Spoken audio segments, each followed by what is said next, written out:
Today's podcast is supported by Winston & Strawn LLP. Winston & Strawn, a trusted legal advisor and advocate for clients across virtually every industry. Designated is proudly supported by Hummingbird. Hummingbird is a modern compliance platform designed to make financial crime investigations smarter, faster, and more effective. Because today's financial criminals are sophisticated, savvy, and agile, meaning the tools used to fight them should be too. Learn more at hummingbird.co.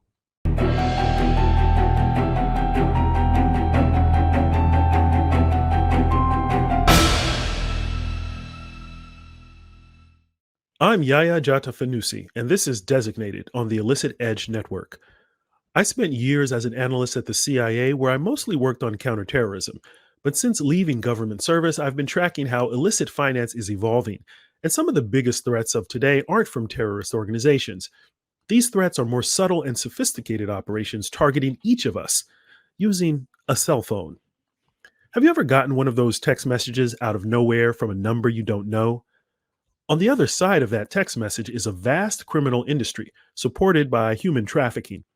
And these messages are digital bait in a global phishing operation designed to hook unsuspecting victims into giving up all the money they have to criminals half a world away.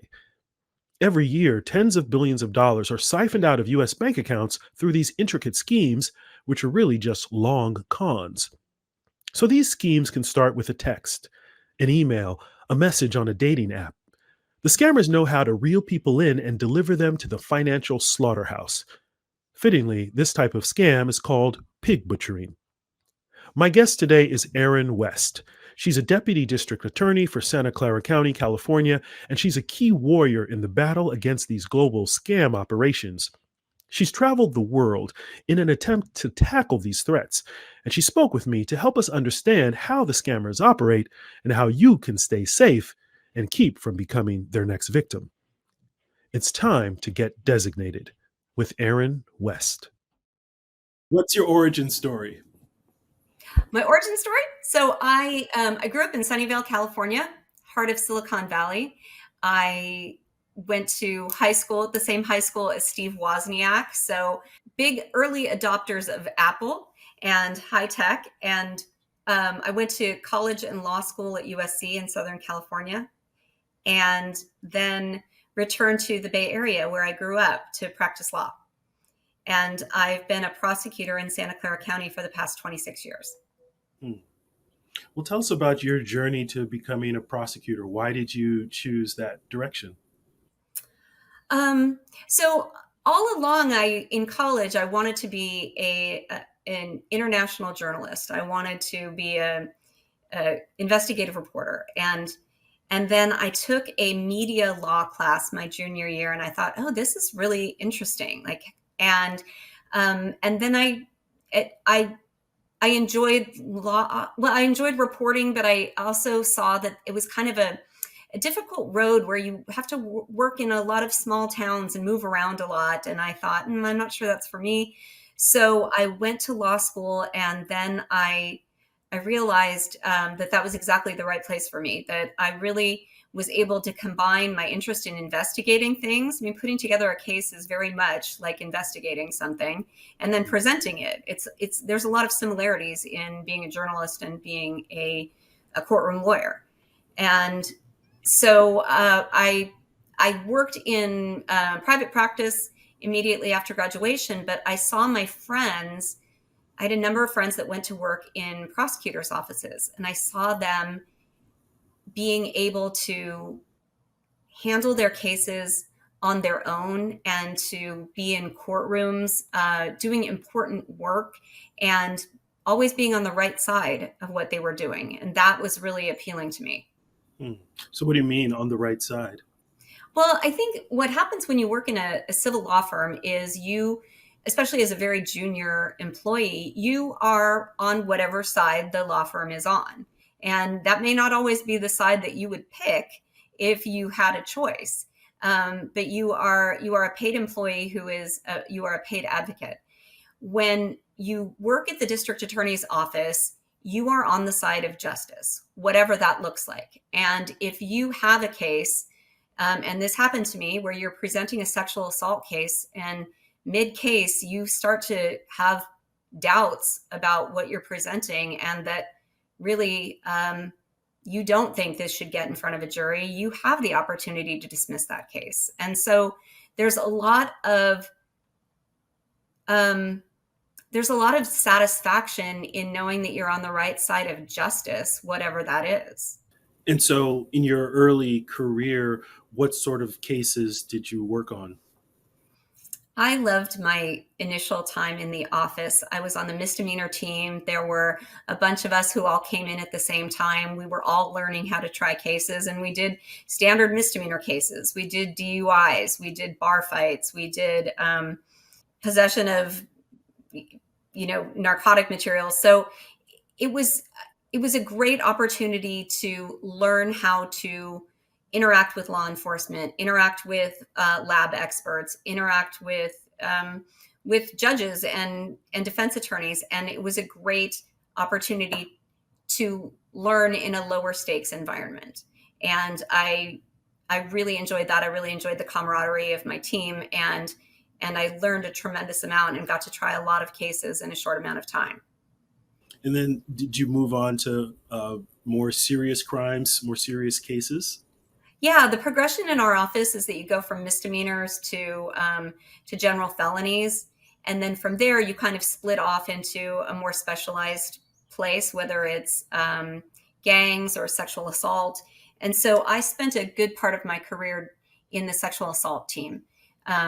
I was on the team, had a baby, came off, came back on the team, had a baby, came off, came back on the team. For me, when I was thinking about coming back every time and thinking about where I wanted to be, I was always very much drawn to the sexual assault team because I believed that there was a lot of opportunity to be a positive piece of the criminal justice system to a victim that was in likely the worst place in their lives, that they found themselves in a really awful place. And it meant a lot to me to be a part of trying to make things right, knowing that no matter what happens in the courtroom, that doesn't fix what happened to that victim, but being able to be a positive piece, at least in my interactions with that victim of the justice system, was really important to me.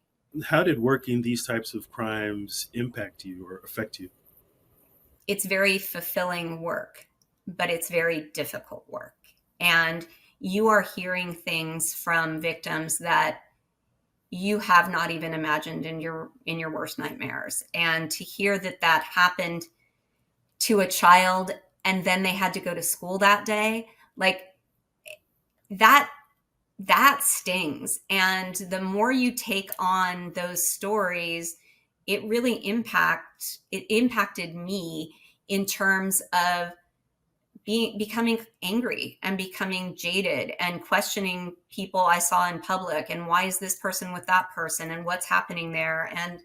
And so our office is pretty good about rotating people off assignments so that they don't find themselves in those places. But particularly for me, and particularly at that time of life, and having done it for 9 years, at that time of life, I had 2 young boys, and it hits home when you have children the ages of children that are in these cases. And so for me, there was a natural time to take a break from that.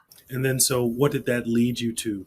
Part of what makes me drawn to this work is that I do like to be helpful to victims. So I am the hate crimes prosecutor. So throughout my career, I've issued all the hate crimes cases for Santa Clara County. But I also was drawn to the idea that perhaps there is a place in the office that was less victim intensive. And so I thought maybe high tech crime would be a good place for me to go. Probably fewer victims there. At that point, it was a lot of identity theft. It was things getting stolen from big tech firms. And I was like, this sounds not so victim intensive. This sounds like a good break. But what I found, Yaya, is that we were on the cusp of a change in how people were getting victimized, and that what happened was an explosion of victims who were getting their entire life savings stolen from them. And it started with sim swapping. Yeah. And then now that's where I find myself. Well, so give us the backdrop of the time. So around when is this when sim swapping becomes a thing?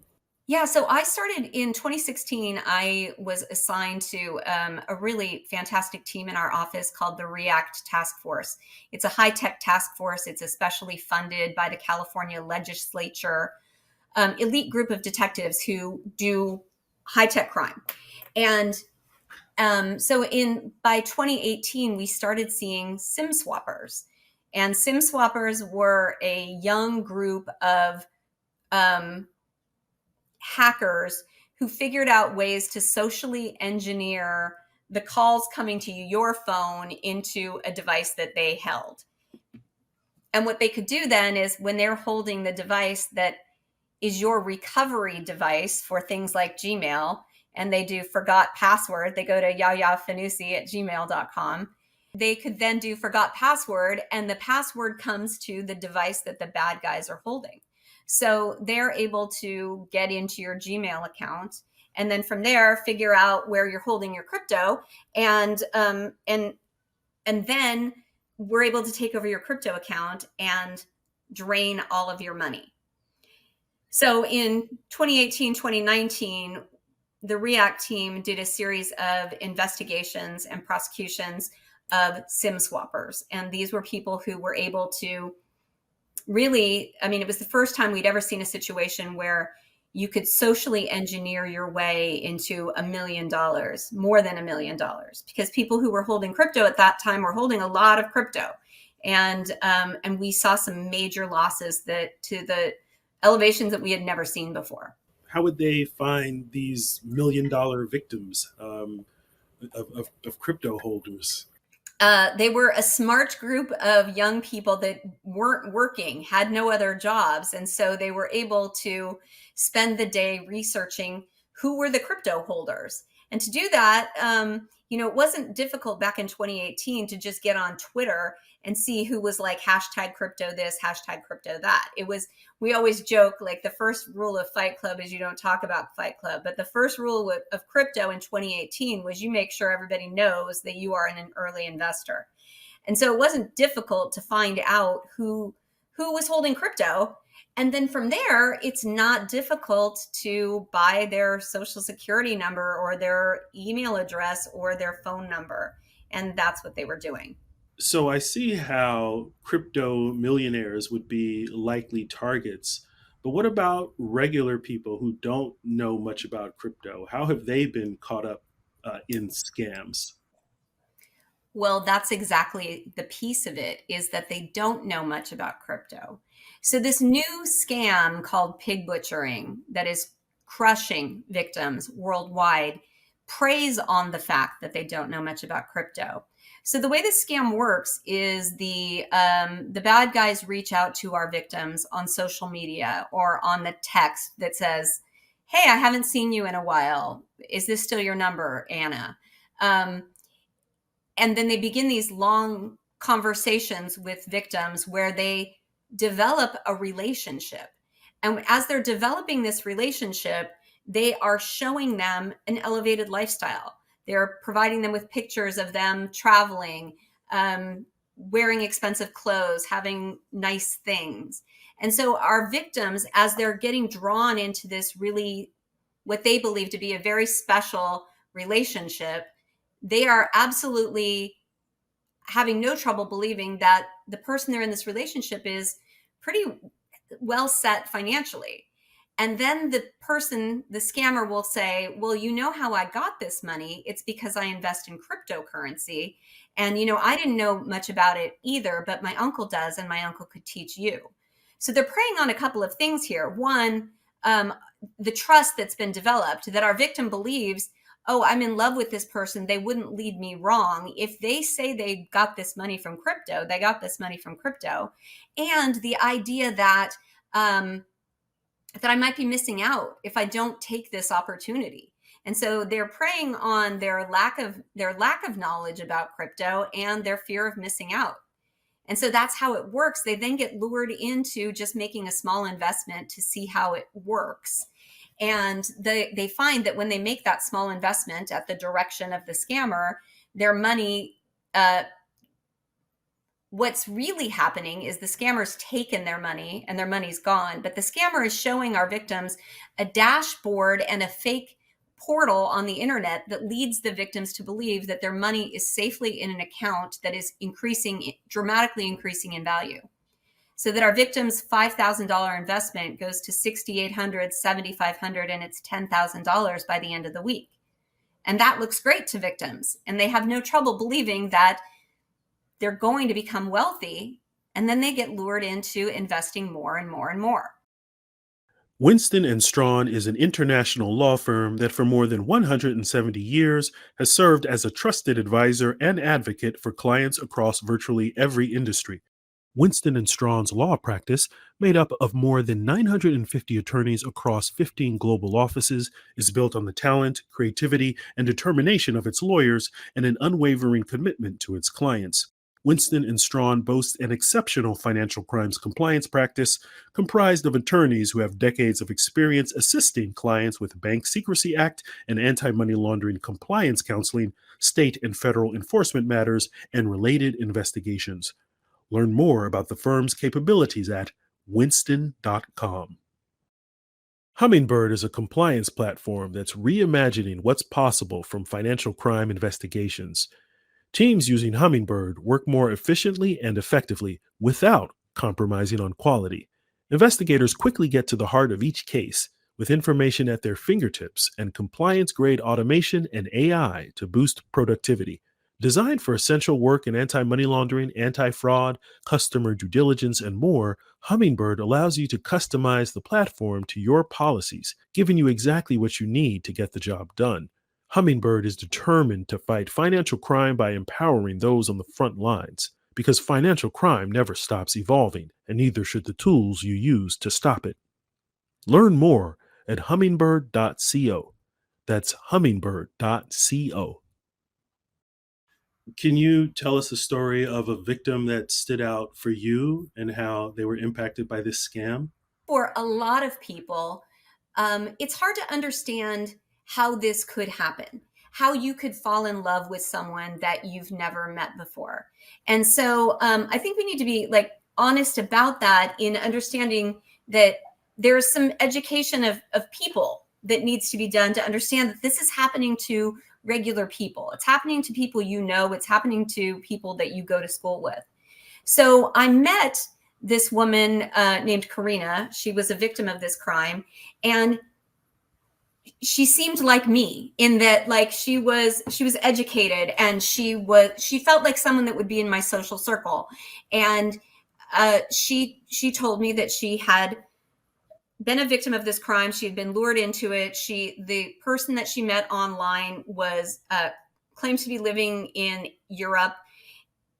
And then I always wondered, like, how is it that they lure you into not seeing them in person? And then she talked about how this person had told her, Evan had told her, that his parents, their relationship flourished when he was overseas, and that they had written letters to each other, and it was so romantic, and that's how he wanted it to be between the two of them. And he was going to, when they finally meet in person, provide her with a book of the things that they had written to each other.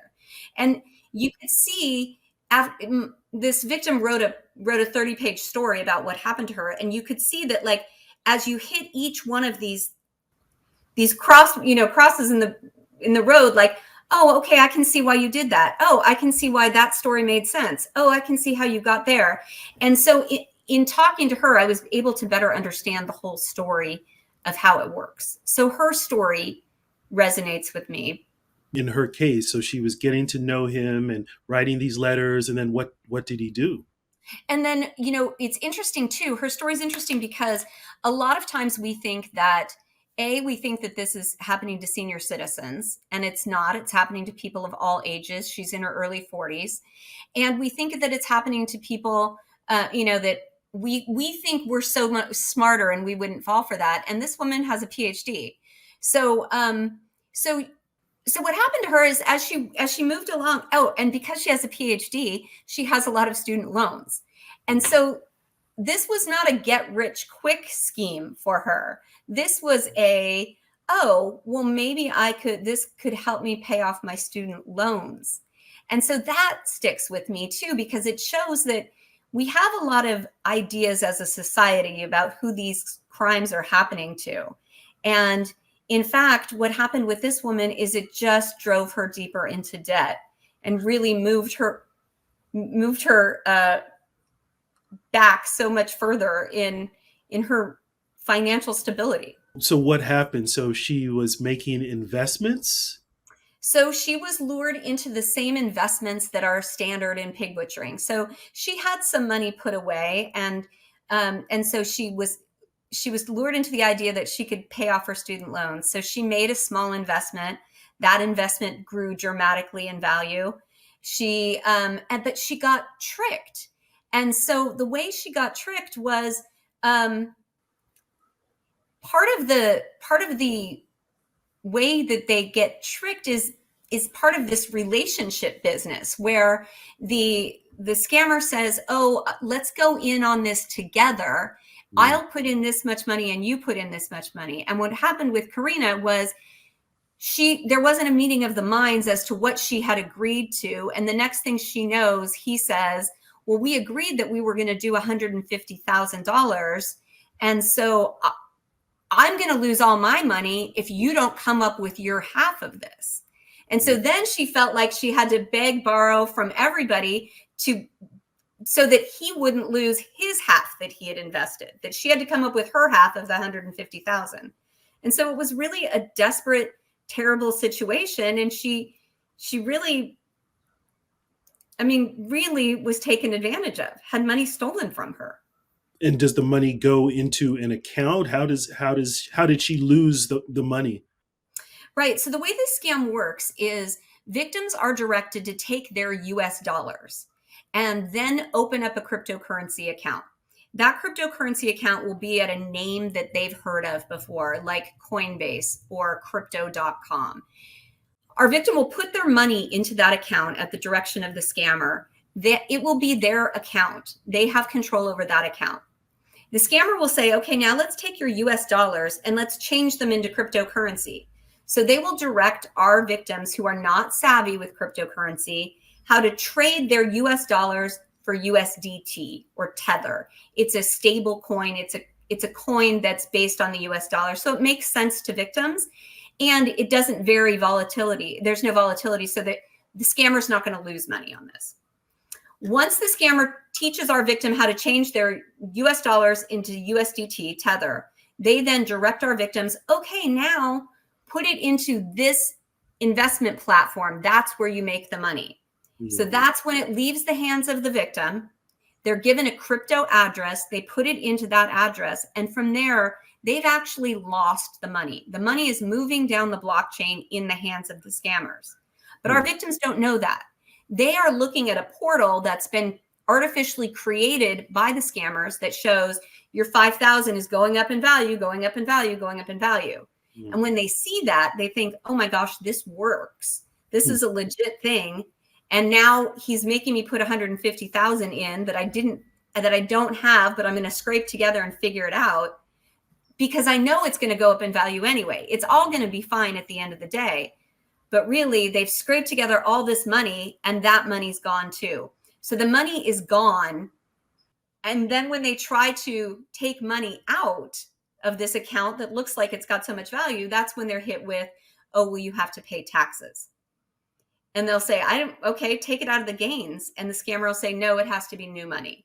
And that's when people lose their minds because now they're taking out loans to pay these taxes because they think it's going to be a quick turnaround. And in fact, now they've incurred. So with her, she lost everything. She borrowed from everybody. She took loans and she still had her student loans to pay off. So she was really drowning by the time she got out of this.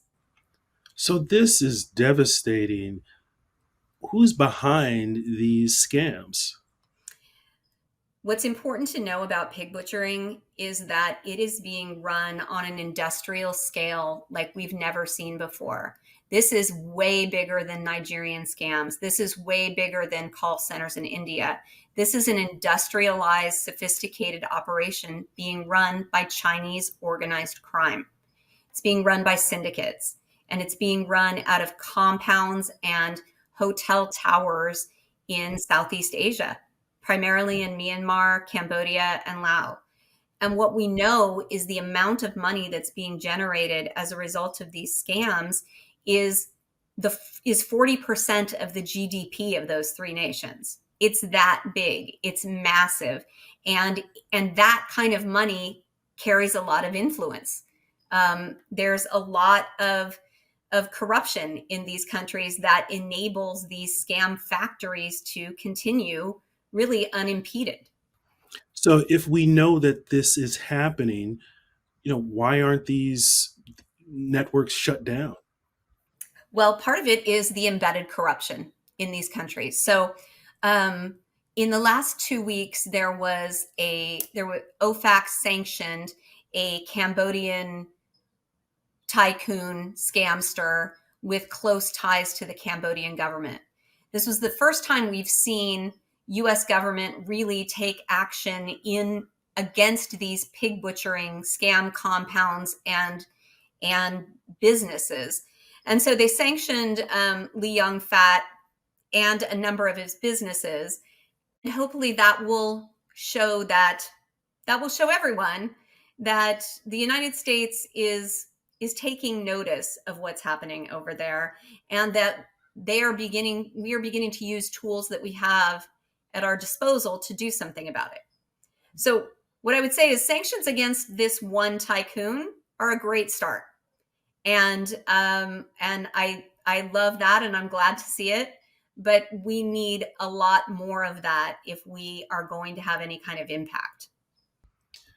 And I mean, the scale of this means that there's a whole lot of people power to make it happen. I mean, how are they getting the people to send these texts and to lure people in? Yeah, when you think about the nature of this scam, it requires 4 to 5 hours a day of texting. And that requires a massive amount of people power.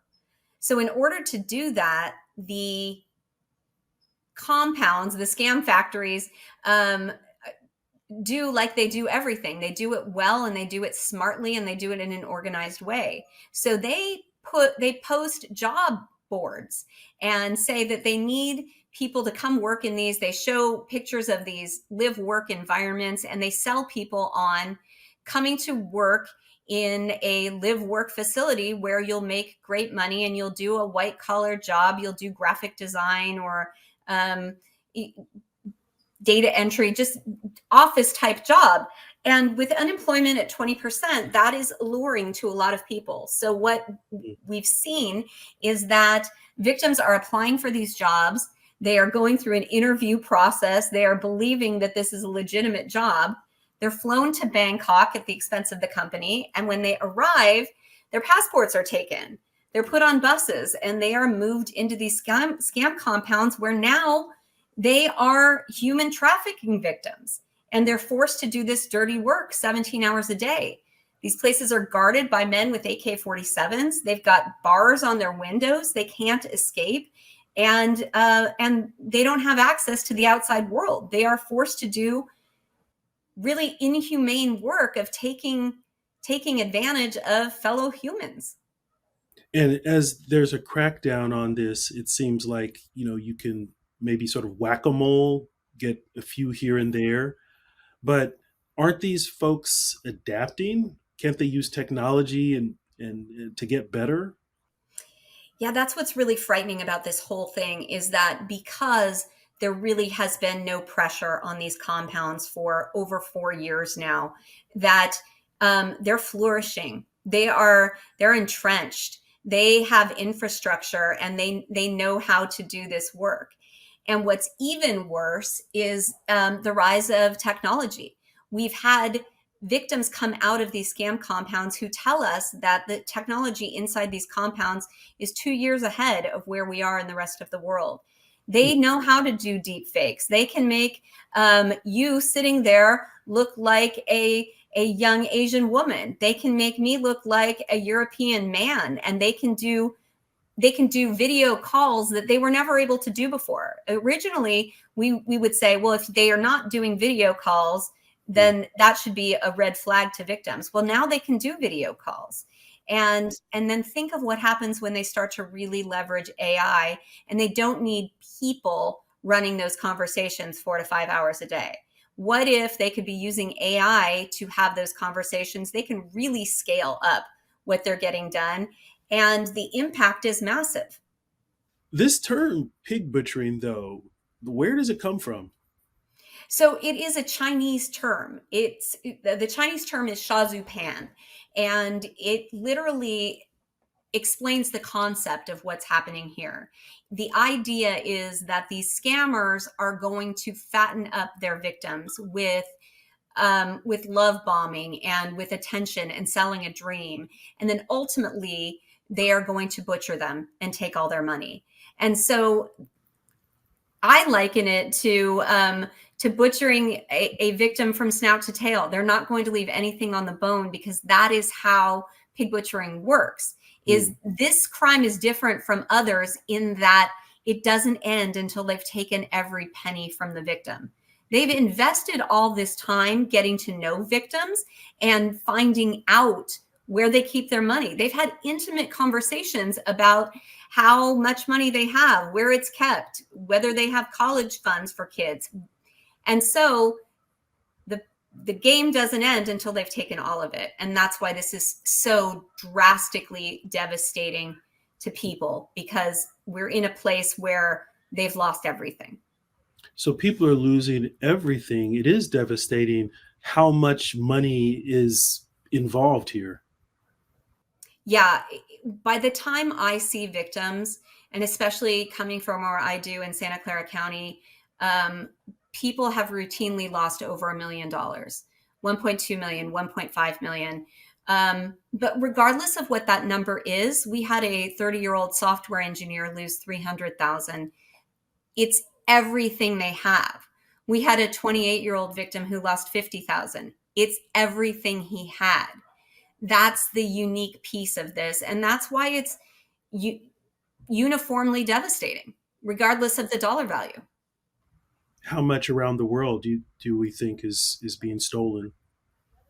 Tens of billions of dollars. We know the statistics from the best data we have comes from the FBI, their internet crimes portal, that tells us that last year, just over $5 billion was lost in these kind of schemes.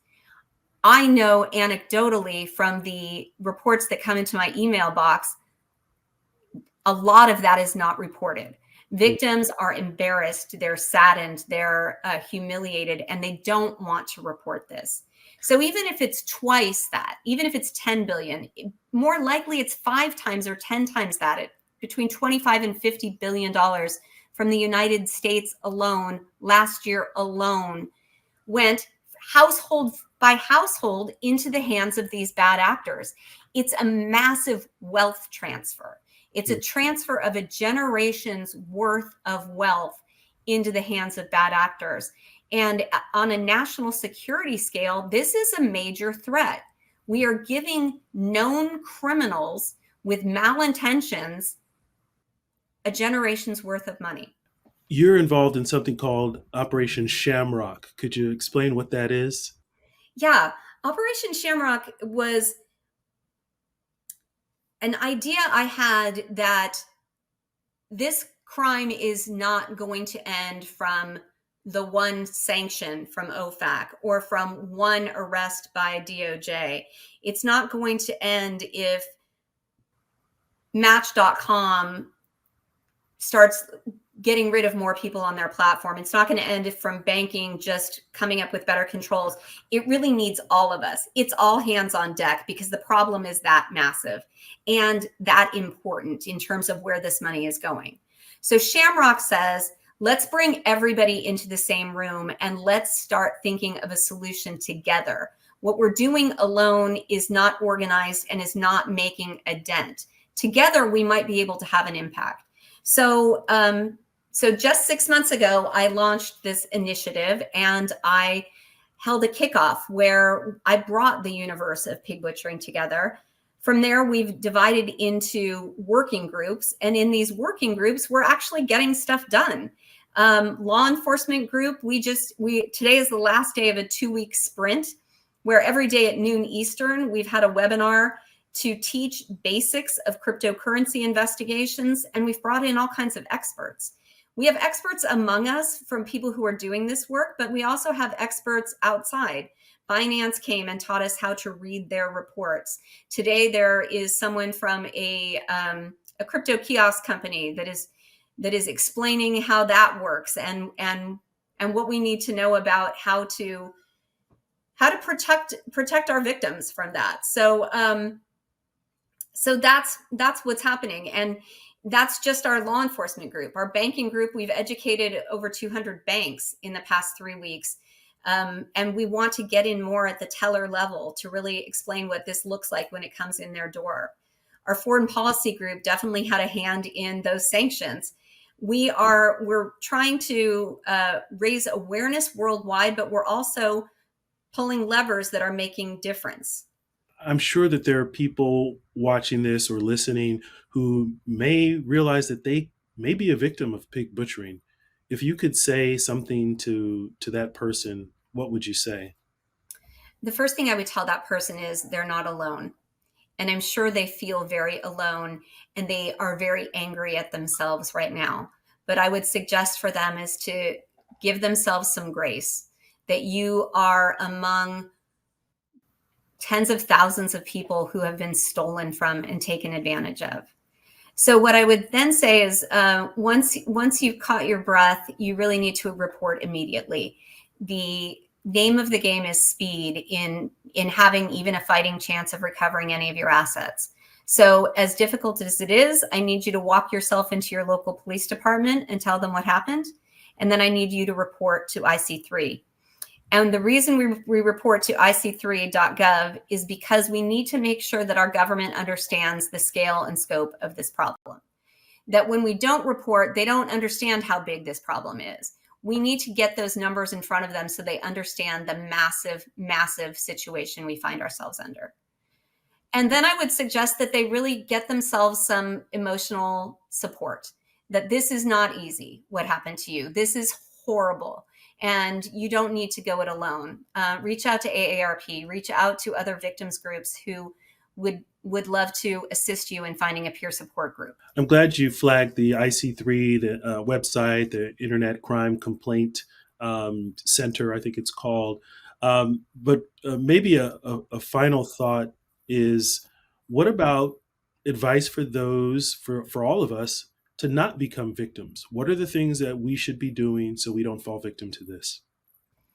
First thing we need to do is we need to talk about this all the time. You're going to go see someone today, and I don't care if you're picking someone up from school and you talk to the mom next to you, or you are at the bank and you bring it up with your teller. I bring it up in every Uber I'm in. We've got to talk about this so that this isn't the first time you've heard of it when you get that text or someone reaching out, that you can already say like, oh, I know what this is. We need to think about any incoming electronic communication that we did not solicit as a scammer until proven otherwise. We need to assume that everybody's a scammer, and unfortunately, that's where we find ourselves. Mm. So we need to know about what's happening out there. We need to be always on the alert, and we need to be talking to friends and know this typology, because the way this works is the scammer will reach out and then they will move the conversation to WhatsApp. They're going to put it in an encrypted situation where other people don't have access to that conversation. So we need to be checking in on our friends, and we need to be knowing who they're talking to. And we need to know, how did you meet that person? And how are you, what platform do you guys use to communicate? We need to lead with empathy with these conversations, because we're fighting an enemy that knows how to psychologically manipulate. So we've got to put our best tools in our pocket. And a lot a lot of that leads straight back to just being an empathetic listener. Erin, is there anything that you'd like to say about this to the audience, to the government? What else would you like to say? Yeah, we're really underestimating this as a world, how big this problem is. And I've had the benefit of being able to go over to Asia twice to talk to people on the ground over there and to really understand it and to see the pictures, the satellite pictures that show how quickly these compounds are taking root and growing. So the problem is massive. It's getting bigger, not smaller. The statistics show it's getting bigger. We know the increase was 38% in this type of crime, 22 to 23, and we can expect that same type of increase for 23 to 24. We've got a massive problem on our hands. And so if this has happened to you, you need to notify Congress and let them know. I had the wonderful opportunity to speak before Congress and really to educate about how bad this is. We need to keep raising the temperature until people understand that we are way behind the 8 ball and we need to organize and get a strategy together. Erin, thank you so much for the great work you're doing. You're a true financial crime fighter. We really appreciate it. Please keep up the good work, and we will support all the good that you're doing. Thank you. Thank you so much. It was a pleasure to be designated. Erin West points out that these pig butchering scammers target all of us, people from all walks of life. But what's most troubling about these scams is how they prey on something that is universal, our desire for companionship. On the other hand, in a world full of disagreement and division, the fight against exploitation by these scammers can actually become a force to unite us. Undoubtedly, it will take a unified effort to beat back these networks and protect the people we love from getting butchered. Not long after I recorded this interview, Erin West announced that she is soon going to retire from government after 26 years of public service. But she's not giving up the fight. She plans to continue to be an advocate for victims and to help law enforcement prosecute these criminals. We'll need people like her, and we need each and every one of us to stay vigilant. I'm Yaya Jata Fanusie, and this is Designated on the Illicit Edge Network.